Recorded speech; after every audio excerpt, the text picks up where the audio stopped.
Et salut tout le monde, bienvenue sur la chaîne. Aujourd'hui, nouvel essai Yamaha, puisqu'aujourd'hui on est au guidon de la Yamaha MT-10 Roadster sportif s'il en est. Donc écoute, je vais te présenter ça. Donc on a vu du CP2, du CP3 sur la chaîne, on voit du CP4 aujourd'hui. Tu le connais, moteur 1000 cm3, 4 cylindres, crossplane, avec une sonorité qui te fait penser par moment à la MotoGP. Donc écoute, on va tester cette moto. Donc c'est comme d'habitude. Je vais commencer, on va atteindre une petite route sympa, roulante. Et c'est important pour cette moto. Je t'expliquerai pourquoi. Donc on va d'abord faire ça. Et puis après on attaquera une petite portion un peu plus accidentée, on verra un peu comment elle se comporte. Et à la fin la 4 voies comme d'habitude. Donc je vais commencer par la partie cycle, comme d'habitude. Donc c'est une moto équipée avec une fourche entièrement réglable et une suspension arrière entièrement réglable. 120 mm de débattement, c'est du 43 mm Kayaba. Ça va très bien. Là tu vois, on est sur une route avec un super goudron, c'est un plaisir à inscrire. Comme tu le vois, elle est facile. Donc partie cycle sur les routes comme celle-ci, c'est vraiment super agréable. Elle va très bien, elle est stable. C'est une moto qui est avec un empattement assez long. Et tu vois, là tiens, je vais tester pour te montrer un truc. Je vais me mettre à très basse vitesse, on va simuler. C'est comme si tu étais dans un embouteillage, tu vois. Tu la contrôles super bien, elle est hyper équilibrée, hyper stable. Le pied sur le frein arrière légèrement, tu es à 0 km/h, tu vois, sans poser le pied par terre. Donc déjà, moto très stable. Maintenant, on va le voir sur cette route. Tu vas voir.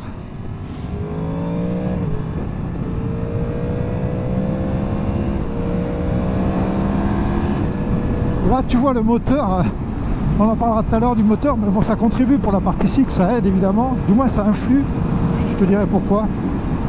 Donc là, sur des routes qui sont à peu près lisses, on a une moto qui est très stable, il y a un amortisseur de direction, donc ça stabilise la direction. Elle est très facile, t'oublies le poids quasiment, il fait 212 kg tout plein fait.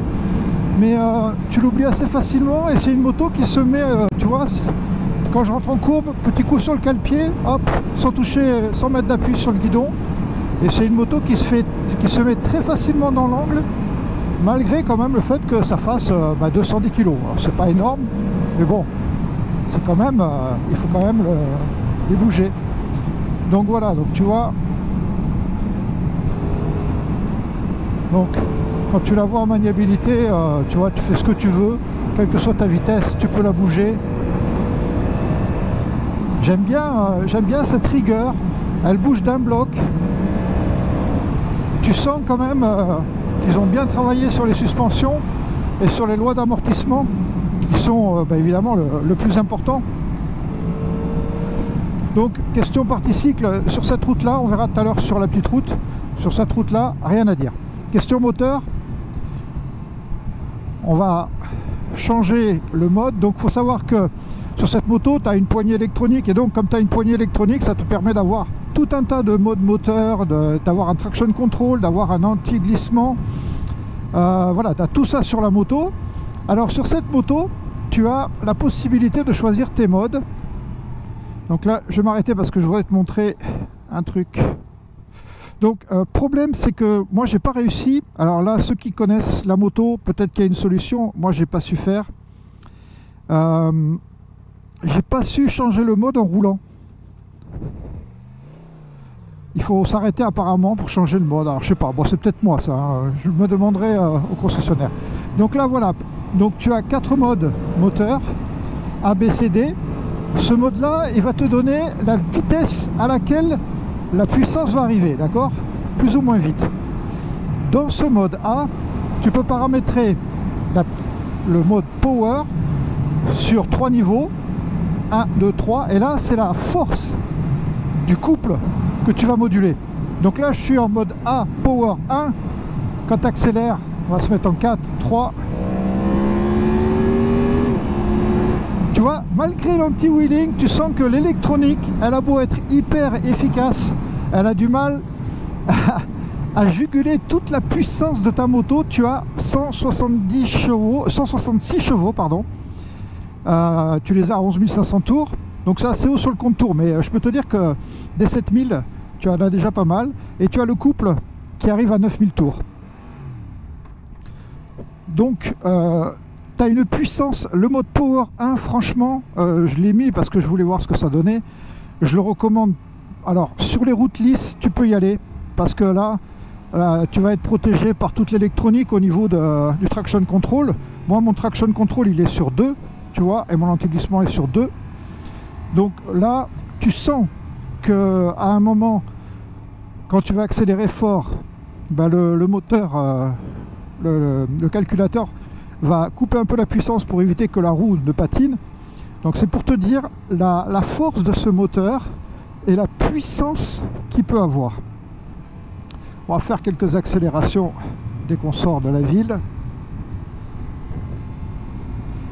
Donc là tu vois, tu es en 2, tu es à 6000 tours. Tu vois, en Power 1 c'est vraiment violent.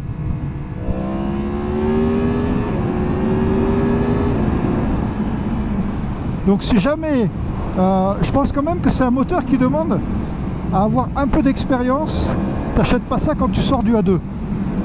Parce que la puissance est vraiment phénoménale. J'ai eu l'occasion de tester une 1290.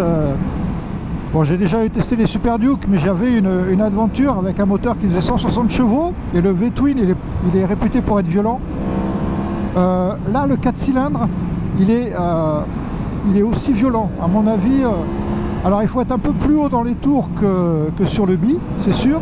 Mais par contre, dès que tu as passé 6000 tours, c'est vraiment, vraiment méchant. Tu sens une puissance qui arrive et tu sens que l'électronique fait tout pour éviter de se faire déborder. Elle y arrive, mais la limite c'est toi. Parce que tant qu'on est sur des routes comme ça, tu peux jouer avec le Power 1. Quand on va arriver sur les petites routes, là tu laisses tomber. Donc tu vois là, tu peux accélérer sur l'angle. Elle est placée, les suspensions tiennent bien, le moteur, une très bonne relance. Donc je te l'ai dit, donc tu as un moteur que tu peux régler électroniquement. Et l'avantage aussi c'est que les modes, quand tu te mets en mode A, en fait tu peux paramétrer, il y a des paramètres d'origine, mais toi tu peux les changer et dire par exemple qu'en mode A, ben, tu vas avoir un traction control qui est moins intrusif, auquel cas il n'y a pas de souci, tu peux le modifier. Tu vois là, c'est là où c'est vraiment un plaisir. Tu as un quick shifter, tu vois, malgré le revêtement, tu vois, en 4, même en 4, tu sens que la roue avant elle demande qu'à décoller. C'est incroyable, c'est incroyable, et à la limite, je te dis franchement, ça fait limite peur quand tu commences à tout ouvrir. Donc voilà, donc on a des modes qui te permettent de tout régler, c'est bien. On a un moteur violent, attention, pour moi c'est un moteur qui est réservé à des gens qui ont déjà une expérience quand même de moto intermédiaire, genre Midsize, MT-09 et compagnie. Donc voilà pour le moteur. Un truc, on n'a pas vu encore, on n'en a pas parlé, sa souplesse. Alors là, tu vas voir, c'est marrant, je suis à 46 à l'heure, 50 à l'heure. Bon, tu sais qu'un 4 cylindres c'est censé être super souple. Bah, celui-là, tu vois, quand je vais reprendre à 50 à l'heure, je suis à 2500 tours, j'ouvre. Tu vois, il grogne. Il grogne. D'ailleurs, tu as un bon son qui sort par les ouïes qui sont ici, là, sur le réservoir, dans la boîte à air. Donc, il grogne. Et en fait, il est moins souple que le CP3. Tu vois, j'ai trouvé le moteur de la Tracer, il est plus souple. Donc là, je sais pas si c'est dû au crossplane, mais on a un moteur qui est beaucoup plus plein dans les bas régimes que le CP3. Ça, c'est net et précis. Beaucoup de violence dans la montée des régimes. Et qui a un tout petit peu moins de souplesse que le CP3. Bon, voilà ce que je pouvais dire sur le moteur. Maintenant, on va parler des freins. Donc, les freins, on a deux disques avant, 320 mm, étrier radio, on a une poignée de frein à tirage radial Brembo. Bon, que dire, c'est optimum. On a un très bon feeling, on a une puissance de freinage qui est importante, et heureusement, parce qu'il faut calmer les ardeurs de la bête. Mais c'est tout à fait dosable. Et donc, ce sont des freins qui sont agréables à l'avant et à l'arrière.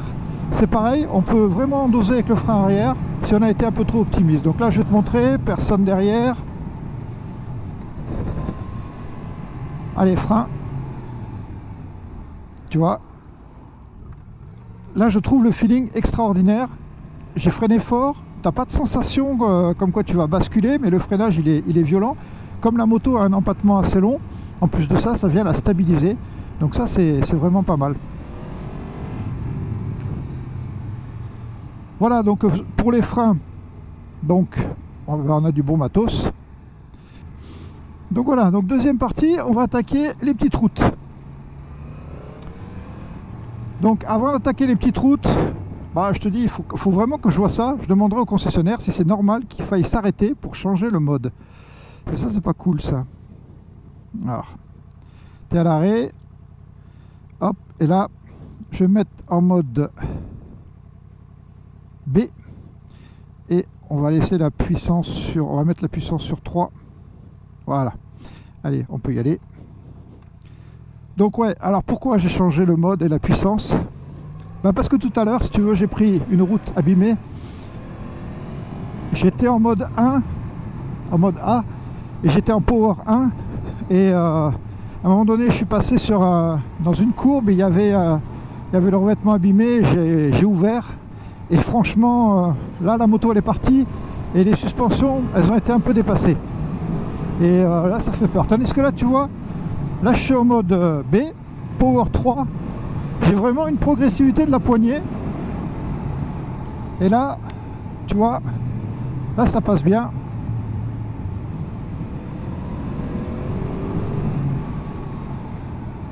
Ah, donc là, ça passe bien. Tu vois, la route, elle n'est pas terrible, mais ça passe. Si jamais tu te laisses la puissance maximum, bah, là, tu vas te faire peur. Donc, je te recommande de passer en mode B et de diminuer un peu le power. Tu peux te mettre en 2 ou en 3. Donc, sur une route un peu, et encore, tu vois, là, celle-là, elle n'est pas trop mal, elle n'est pas trop abîmée.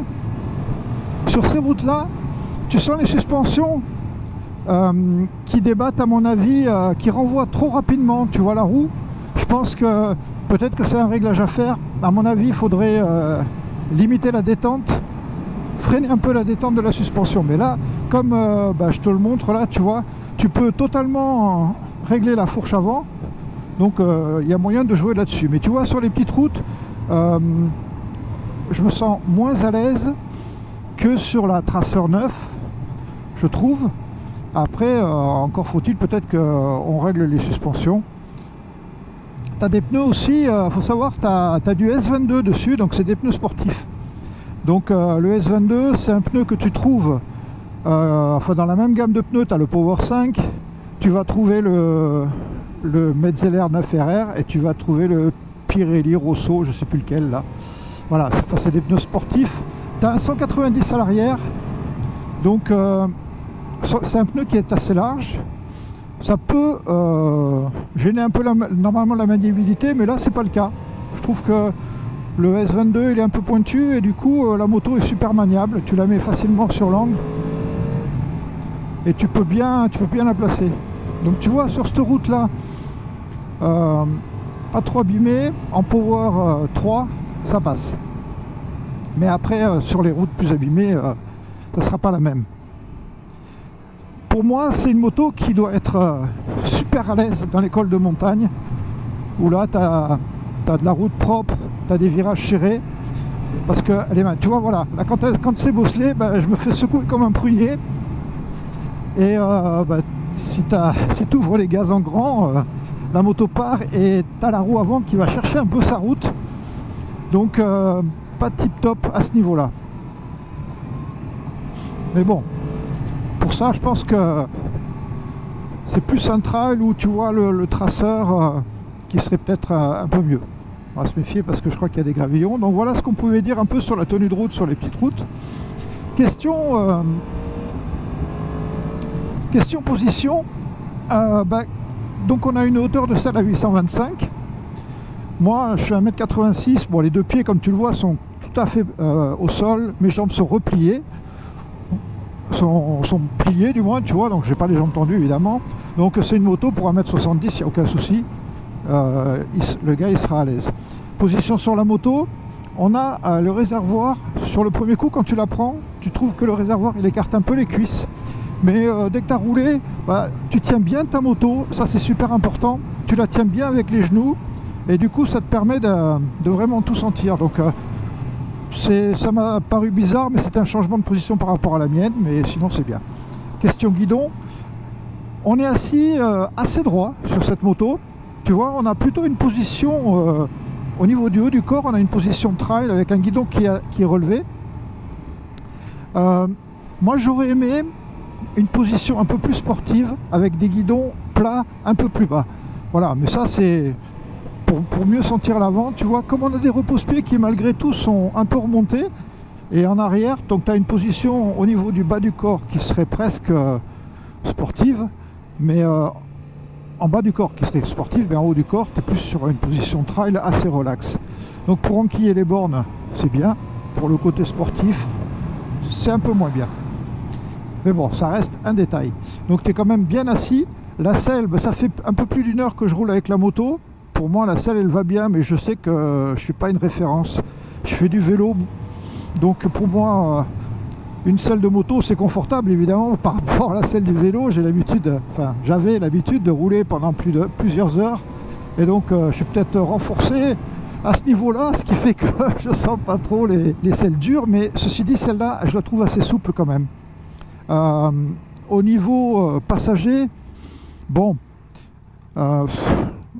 tu le vois, j'ai pas beaucoup d'espace entre ma botte, le talon de ma botte et le passager arrière et le repose-pied arrière.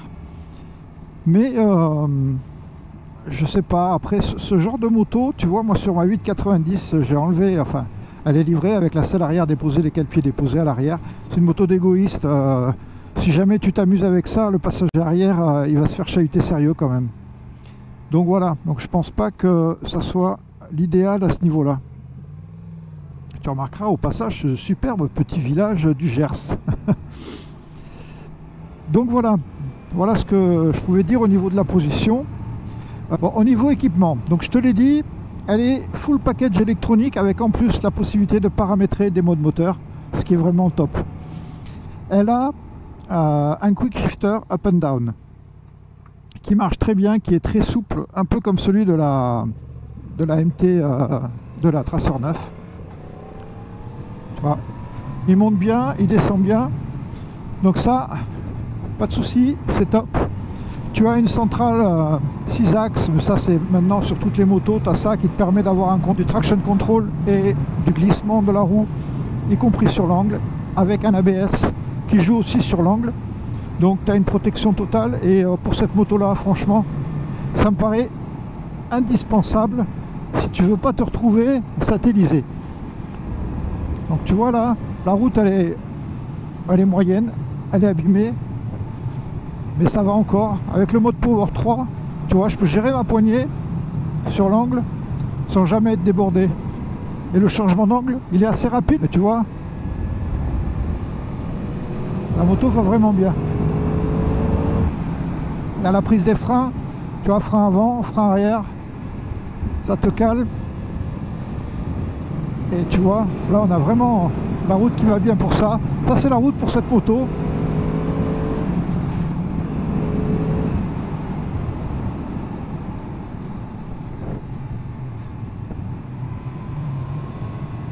Donc voilà, donc je t'ai parlé de l'électronique, de tout ce qu'il y avait dessus. Bien sûr, tu as les phares à LED, tu as des clignotants à LED. Enfin bon, tu as un tableau de bord qui n'est pas très grand, mais que je trouve vraiment sympa. Il est clair, il est net, il est précis. Les modes sont bien faits. Donc ça c'est pas mal. Commodo, bon, c'est toujours pareil. La commodo gauche vachement encombrée. Je t'avais dit déjà des chasses sur la MT-07. Mais bon, maintenant je commence à y être habitué, donc pas de souci de ce côté-là.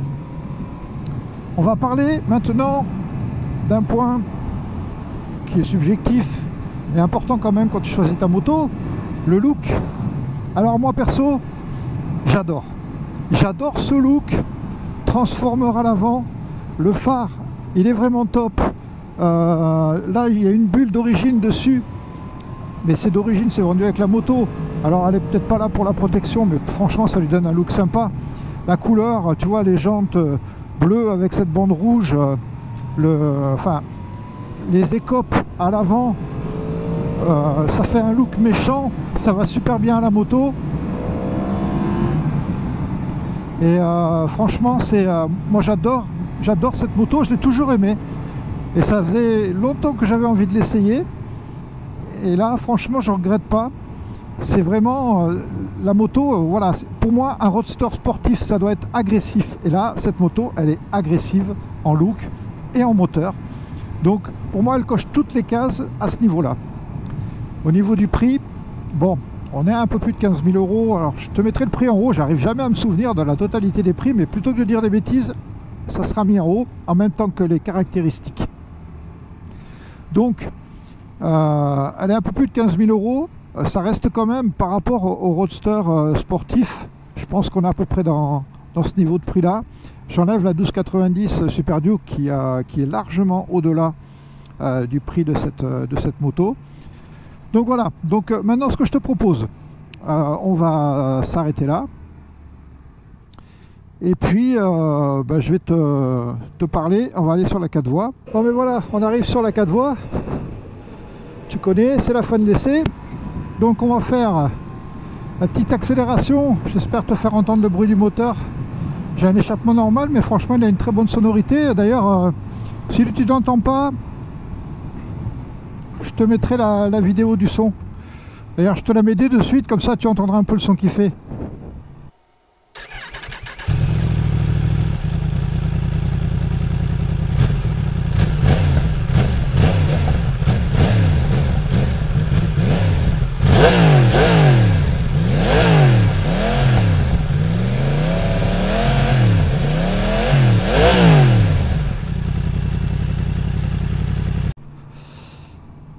Allez, on attaque notre entrée. Donc on est en mode A, Power 2. Power 2, Power 1, bon, ça va, c'est à peu près pareil. Donc là, tu vois, c'est serré. Ce petit virage, il est serré, mais la moto... là, le retour, je peux te dire que sur les petites routes, quand c'est lisse, c'est vraiment un régal. Hein. Franchement, la maniabilité de la moto... Allez, on verrouille. Et on y va.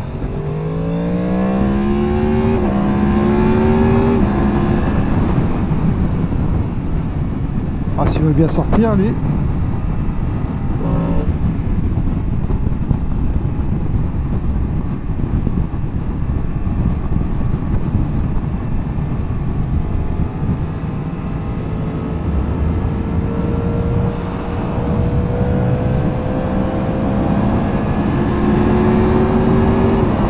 Voilà, tu vois, ça tire vraiment sur les bras.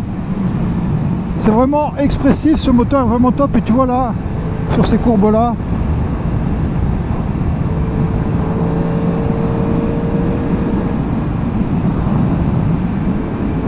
il est vraiment parfait. Donc en protection, c'est ça que je voulais te dire aussi, en protection c'est assez étrange, mais les 130 km/h tu les sens pas. Tu peux franchement croiser à 130 sur autoroute. Et d'ailleurs c'est un piège parce qu'avec un roadster on te dit toujours que bah voilà, je roulerai moins vite parce que j'aurai la pression du vent. Là tu peux rouler jusqu'à 150 sans avoir la pression du vent. Hein. Je te promets que la protection, mine de rien, elle est correcte. Voilà, donc on arrive à la fin de l'essai. Maintenant, comme d'habitude, les plus, les moins. Donc les plus, bah, tu as compris, le moteur. Le moteur est incroyable. Donc ultra puissant, même violent. C'est à la fois un kiff, mais il faut être vigilant quand même.